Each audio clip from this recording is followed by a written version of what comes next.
Boa tarde, a gente é o grupo B da sala de prática de eletromagnetismo, professor Gerardo.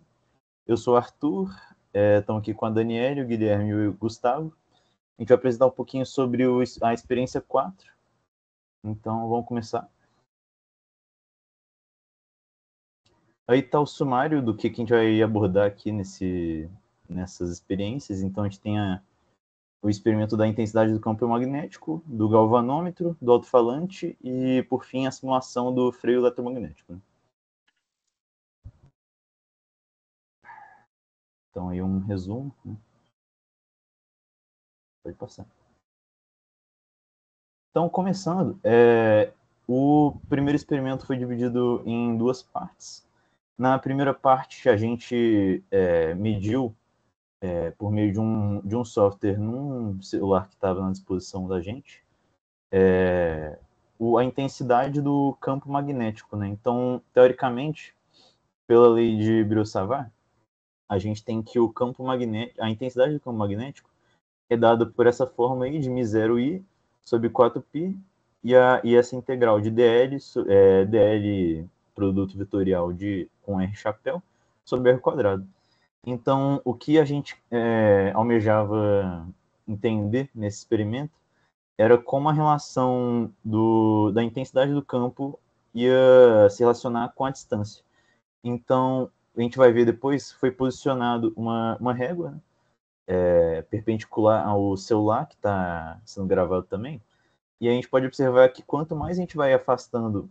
tem outro fator, a gente aproxima e afasta um ímã magnético do celular. Então, a gente consegue perceber que conforme ele vai se afastando, né, da régua, como a gente pode ver ali, conforme ele vai se afastando, a intensidade vai diminuindo, né?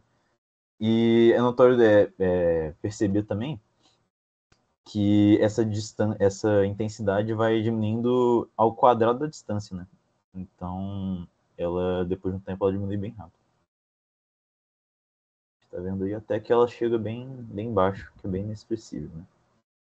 Pode passar. Então, para o segundo experimento, a gente tinha que desenvolver uma bússola caseira, né? Com um recipiente, que a gente utilizou um copo plástico, água, um pedaço de agulha, peraí, passa ainda não. Um pedaço de agulha e um ímã. Então, a teoria por trás disso é que a origem do campo magnético terrestre, ela está ligada ao que a gente chama de geodinamo.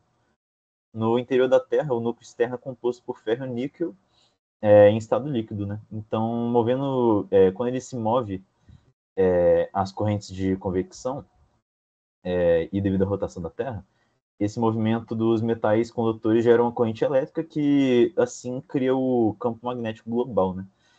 Então, uma bússola, ela funciona porque a Terra atua como um enorme imã natural, que produz um campo magnético que se estende do seu interior até o espaço ao seu redor. Esse campo tem linhas que saem de uma região do Polo Sul magnético e que entram dentro do Polo Norte magnético. A agulha da bússola, por sua vez, então, ela é um pequeno imã permanente que é capaz de girar livremente quando a gente vai movendo ela no seu interior, né?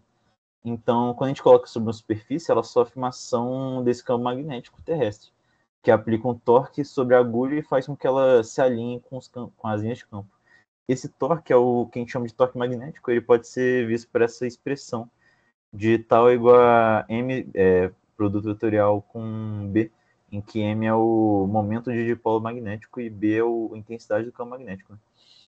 Então, a gente pode observar, por meio do experimento, que quando a gente tem o campo magnético externo, que no caso é o da Terra, essa agulhinha, pode dar play agora, essa agulhinha, então, que a gente primeiramente magnetiza, né? Quando a gente magnetiza a gente está dando um valor para esse momento de dipolo magnético, e a gente vai ver agora, quando a gente posiciona ela sobre Eita.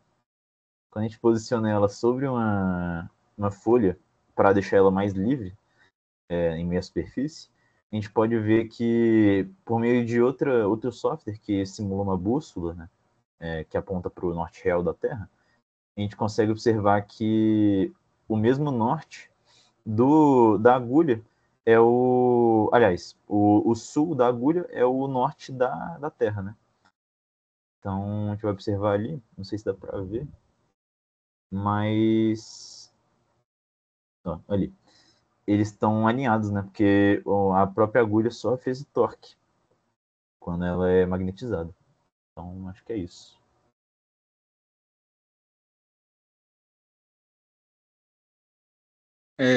Olá pessoal, me chamo Guilherme, vou falar um pouquinho sobre o galvanômetro. Então, o galvanômetro, a gente costuma utilizar ele como um dispositivo eletrônico, né? Mas aqui no caso, o que a gente fez foi montar o nosso próprio galvanômetro, né? Então, o que que ele faz, né? Então, ele é usado para medir geralmente pequenas correntes elétricas, né? Então, ele funciona através da interação entre um campo magnético e uma bobina por onde passa essa corrente elétrica geralmente pequena, né? Então, o que ocorre é que quando a corrente circula, né, a bobina que está em um determinado material, ela sofre um torque, né? Então, o que ocorre é que o dispositivo percebe isso, né, através de um ponteiro ele se desloca proporcionalmente à intensidade daquela corrente, né? Então, o que a gente fez no experimento foi pegar um pequeno recipiente de plástico, né? Então, a gente bobinou ele com diversos fios de cobre, né? E a gente através da fonte, colocou uma certa corrente, né? E a gente percebia, né, que quanto maior seria a corrente, maior seria a intensidade desse campo magnético através de um software também que a gente tinha lá à disposição no celular, né? Então, um aplicativo. Então, a gente consegue ver aí no vídeo, né? Então, é, quanto mais a gente aumenta a corrente na fonte, né, maior é o campo magnético medido pelo software, né? Além disso, a gente fez um gráfico, né, entre a relação do campo magnético e da corrente, né? Então a gente consegue ver que é um gráfico praticamente linear, né? Então é, são duas medidas diretamente proporcionais, né? Então, enquanto uma aumenta, a outra também vai aumentar, né? Então, a gente consegue perceber aqui. Então, por exemplo, quando eu estava com zero de corrente, estava menos que 40, né? Menos 40 o campo magnético. Mas já quando estava com 3 amperes, por exemplo, já era maior que 90 o campo magnético. Então, a gente consegue perceber essa diferença, não essa diferença, mas essa interação entre essas duas variáveis, né, que seriam a corrente elétrica e o campo magnético.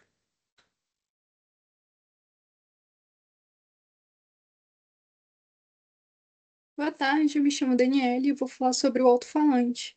Hoje a gente sabe que o funcionamento de um alto-falante ele se dá pelos princípios da indução eletromagnética. O movimento do interior da bobina, ele do interior do alto-falante, ele impulsiona uma membrana de papel e um cone de papel, onde cria-se ondas mecânicas, que a gente conhece como som. A frequência sonora produzida é a mesma da corrente elétrica gerada pelo amplificador. A gente tem aqui um funcionamento dessa imagem de um ímã, onde tem o alto-falante conectado ao amplificador e a bobina juntamente com o ímã permanente. Pode passar. Bom, aqui o procedimento experimental. A gente recortou um círculo de papelão de 14 centímetros de diâmetro. A gente dividiu esse círculo em quatro partes. E no seu interior, a gente retirou um círculo menor do diâmetro de uma garrafa PET. A gente retirou um quarto desse círculo, além de pedaços menores, e conectamos suas pontas para formar um cone. A gente enrolou uma tira de papel e um canetão para obter um formato cilíndrico. E depois a gente enrolou um fio de cobre para a gente obter a bobina, que foi colada em um círculo de papel de diâmetro menor. Essa bobina ela foi então colada dentro do cone, e por cima dela foi colocado outro cone feito de papel. E por cima desse novo cone, a gente colocou um aro de papelão. Na base do cone de papel, a gente colocou uma tampa de garrafa PET com uns ímãs dentro. A gente raspou as pontas do fio de cobre da bobina e a gente conectou então esses fios a um amplificador. É, Vou falar também um pouquinho sobre o funcionamento de um alto-falante. A gente sabe que um alto-falante, como eu falei, ele funciona pela interação entre a corrente elétrica, o campo magnético e o movimento mecânico. Dentro dele, como a gente já falou, existe essa bobina, que é esse fio de cobre enrolado, e essa bobina ela vai receber uma corrente elétrica variável vinda de um amplificador. O amplificador, ele pega o sinal sonoro, que é originalmente uma onda de tensão fraca, então ele amplifica, enviando para a bobina uma corrente que varia exatamente conforme o formato da onda sonora da música. É, Então, sobre essa bobina, existe esse ímã permanente, que ele é muito forte, que cria um campo magnético fixo. Quando a corrente passa pela bobina, ela interage com o campo magnético do ímã, é, e essa força ela pode atrair ou ela pode repelir a bobina dependendo do sentido da corrente. Dessa forma, a corrente ela vai oscilar, onde ela pode ser positiva, negativa, aumentar ou diminuir. Isso vai fazer com que a gente empurre a bobina para frente e para trás, criando uma vibração. Esse movimento é justamente o que vai fazer vibrar a membrana. A membrana ela vai vibrar conforme a vibração da bobina a partir da corrente elétrica. Essa vibração ela vai empurrar e puxar o ar ao redor, criando justamente o que a gente conhece como onda sonora, que se propaga no meio físico, no nosso caso, geralmente no caso geral, o próprio ar. E assim a gente percebe o som como a gente normalmente escuta. A gente tem um exemplo onde a gente vai colocar, pode colocar.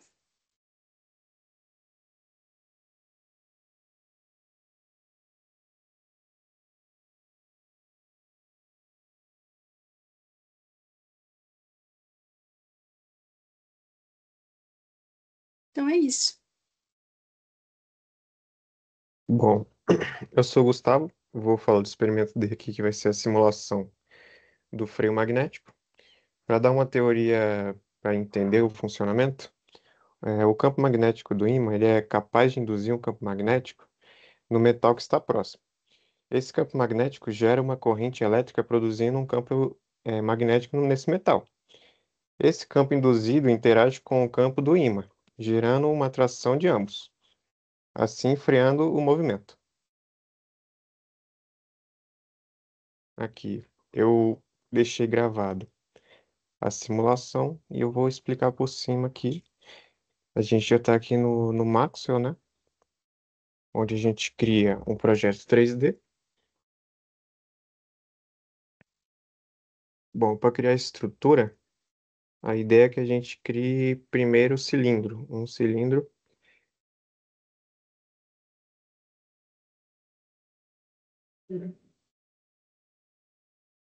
Eu estou salvando o arquivo, né? Com as nossas iniciais. É para comprovar que foi a gente mesmo que fez. Só vou botar o vídeo um pouco mais rápido.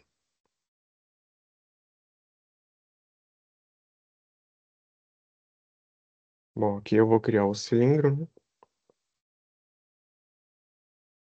Vou mudar o raio dele.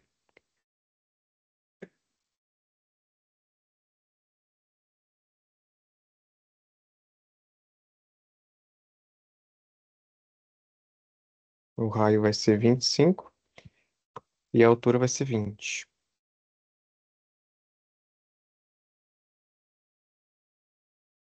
Em cima desse cilindro, a gente vai criar um outro cilindro, só que mirado, aumentando ele para baixo. No caso, a gente vai botar a altura como -15 e o raio vai se manter, vai ser agora 20, na verdade.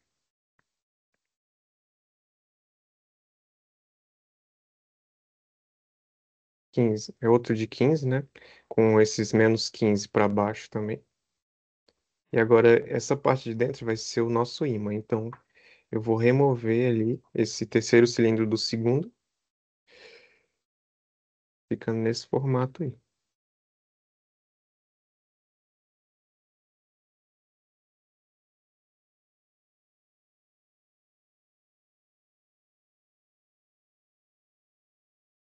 Agora eu só estou renomeando para fim de organização, né? Eu vou colocar o material também.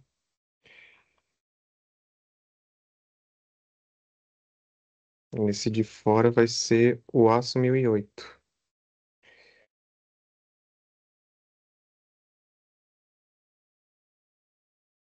E o de dentro vai ser de cobre, que nem eu tô fazendo aí agora.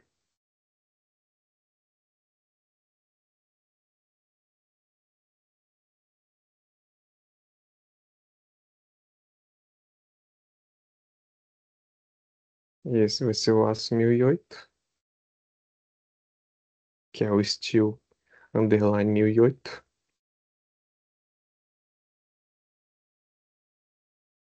Só estou mudando as cores e a transparência, né? E agora eu vou criar mais um cilindro.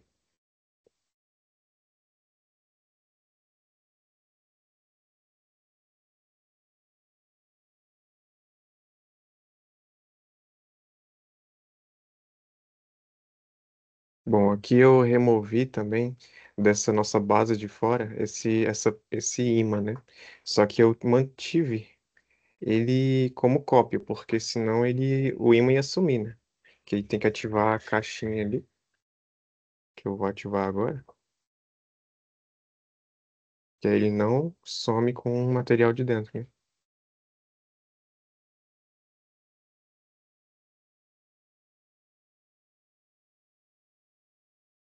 Beleza. Aqui eu criei o nosso disco que vai ser freado, que vai estar em cima.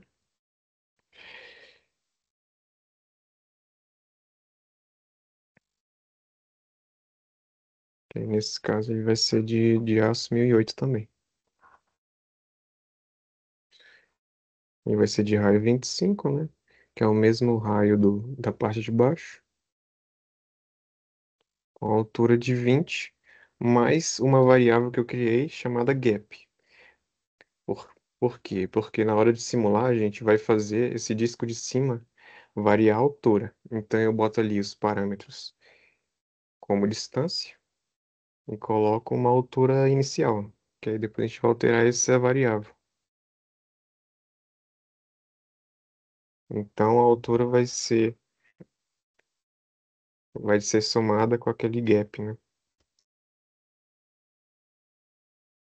Aí o material, né, que é o Steel 1008.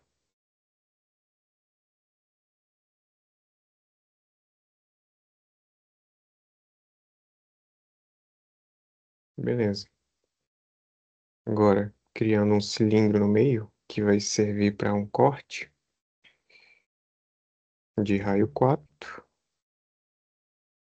e a uma altura qualquer. E agora eu vou criar outro cilindro que também vai ser para corte de raio 1,5 e de altura -15, que eu quero que ele vá para baixo também. Aí eu vou colocar a posição dele como 22,5 e 25. Vai ficar desse jeito aí. Ele vai cortar só a parte de cima ali.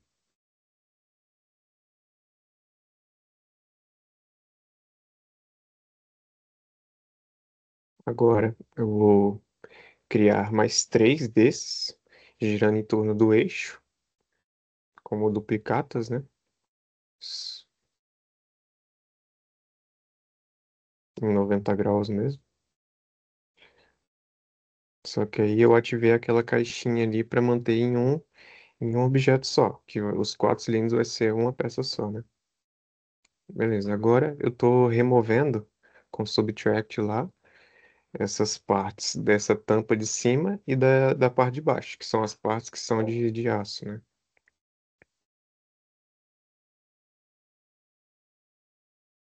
Beleza, agora selecionando o ímã, que é o cilindro de dentro, vamos criar uma simetria ali. Só que nesse caso deu um erro, mas eu vou fazer depois de novo. Eita.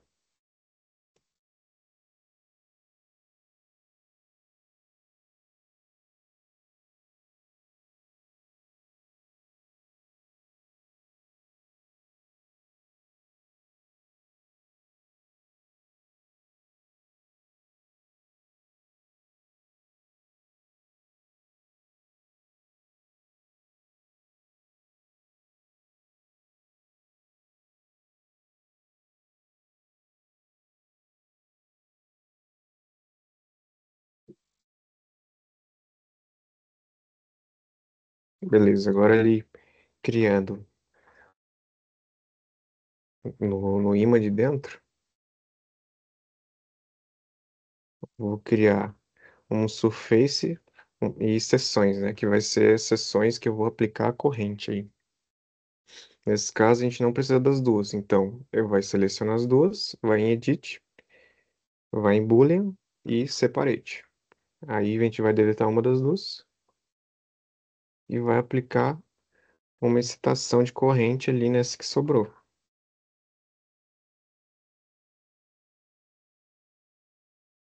Beleza.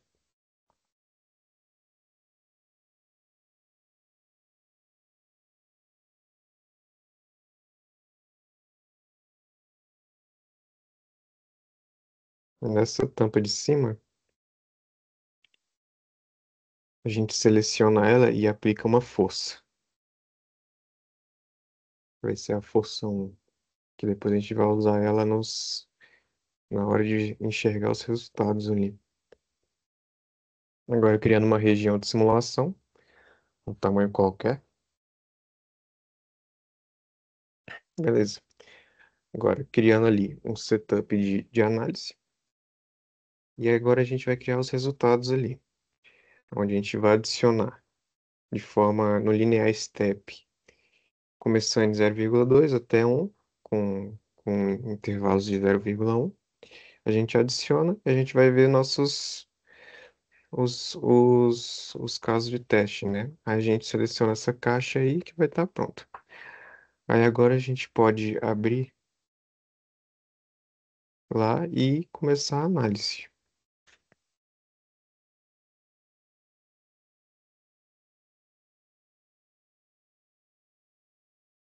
Voltando lá no imã de dentro, que tinha dado erro, aqui a gente pode selecionar ele e aplicar uma simetria. Beleza, agora ali a gente pode criar os resultados, onde a gente vai exibir a tabela. A gente seleciona ali campo magnético, que é a força 1, e vai gerar esse gráfico para a gente, onde os parâmetros é o gap e lá a força magnética.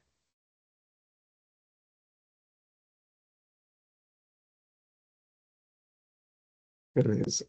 Agora, para rodar a simulação, a gente pode criar o campo magnético ali, que a gente já consegue visualizar, né? Beleza.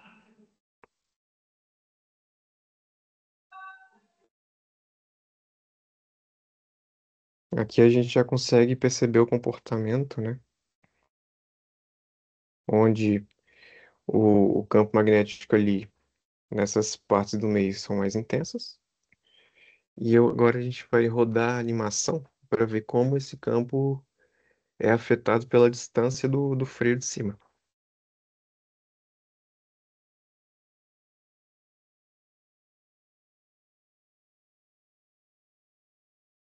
A gente vai lá em Animate, seleciona o Gap.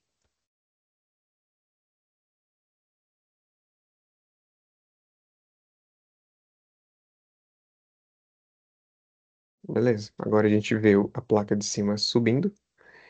E quando ela vai subindo, a gente vê esse campo perdendo intensidade, né? Como era de se esperar. Bom, e é isso. Aqui a gente tem os resultados, né? Onde mostra aquilo do campo magnético inicialmente. E também temos esse gráfico, onde ele varia do gap e o fluxo magnético ali. A gente consegue perceber, conforme o gap aumenta, esse, esse fluxo magnético diminui também. E é isso. Agora a gente pode iniciar um fórum de discussão aqui, Bora. onde a gente pode começar do primeiro, né? Ô, Arthur, Oi. qual foi a principal dificuldade no segundo experimento da bússola? Eu acho que foi perceber primeiro se estava alinhado mesmo a agulha que a gente magnetizou com o campo da Terra. Só que posteriormente o professor ele pediu para a gente posicionar o copo perto de uma pilastra, que até então a gente não sabia qual era o tipo do material dela, né? Mas a gente percebia que essa relação da agulha com o campo da Terra ela mudava, né? Só depois que a gente foi, depois de um tempo assim, a gente conseguiu entender que ela mudava porque a pilastra conseguia influenciar bastante no campo magnético por ela ser feita de um material, de certa forma, magnético também, né? Então, meio que ela anulava esse efeito da Terra por causa da distância que ela estava, né? Que ela estava bem próxima da pilastra. E também interfere por causa que tem cabos ali, né, que passa corrente, que também gera Sim, campo. sim. Então esse campo daqui gerado pelas correntes afeta, né, a bússola. É. Perfeito.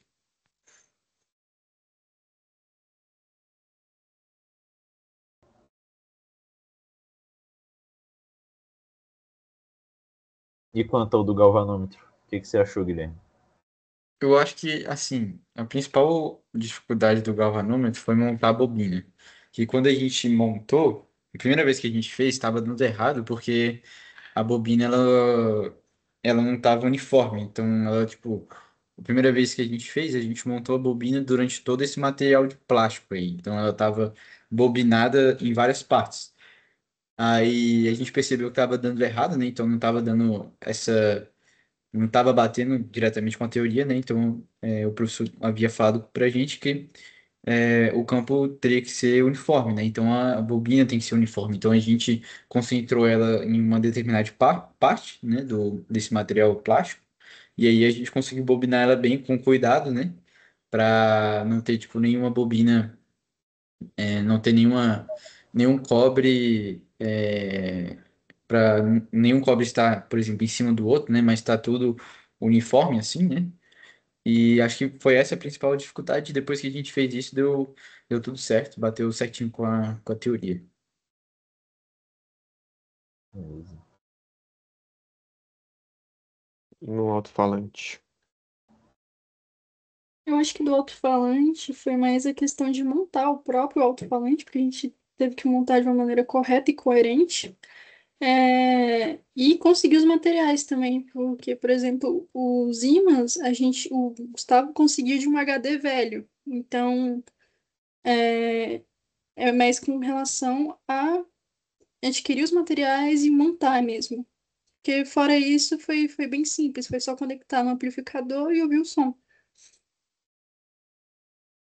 Acho que na montagem também, acho que um desafio é deixar a bobina suspensa, né, sem que ela fique presa, porque ela é responsável por mexer, né, as membranas, que por si só cria o som, né, as ondas. Então, deixar essa bobina suspensa é um pouco quanto complicado, né?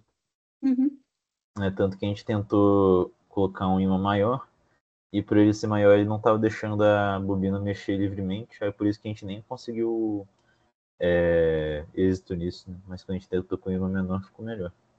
Uhum.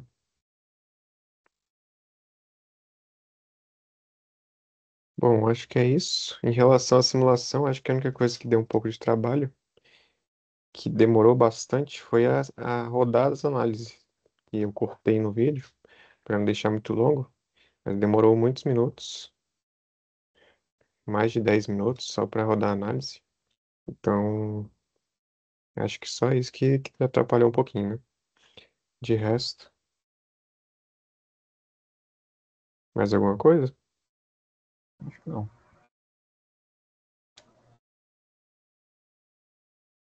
Bom, então, passando aqui para as referências, né? Aqui alguns livros de referências que a gente estuda teoria, né? E é isso. Obrigado por assistir e até a próxima.